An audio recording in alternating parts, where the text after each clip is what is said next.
Our veterans deserve our utmost praise and respect. They have sacrificed so much for us, that is the least we can do for them.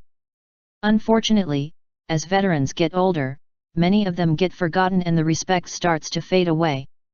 People move on with their lives and forget just what it was these brave men and women did to ensure we are able to live the lives we have. That's why we love hearing stories like this one. Thomas Hunter served in the Army from 1942 to 49. He participated in the D-Day invasion during World War II. After the war, Hunter never married. He had 11 siblings, but when he passed away on September 12 at the age of 93 he had outlived them all. Only some nieces survived him. When it came time to plan Hunter's funeral, they didn't know who they could get to carry his casket.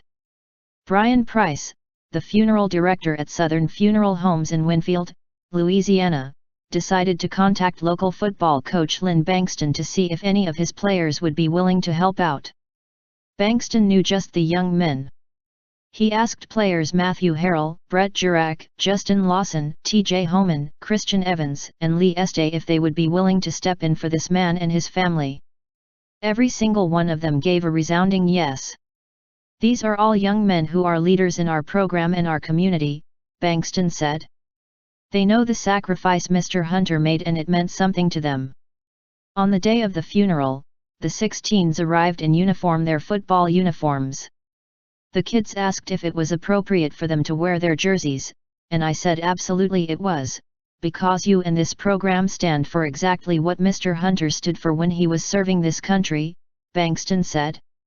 These young leaders proceeded to carry out their duties for the somber ceremony, giving this veteran the proper send-off he deserved.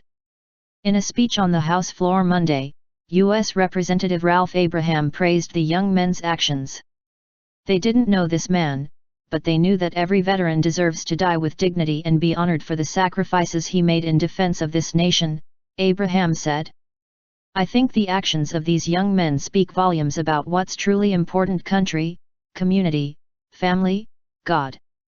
Coach Bankston is also proud of these teens and the way they stepped up to honor this man. We're trying to teach more than football here, he said. One of the things we try to teach our young people is to value history and to recognize that so many people sacrificed so they could have the life they have.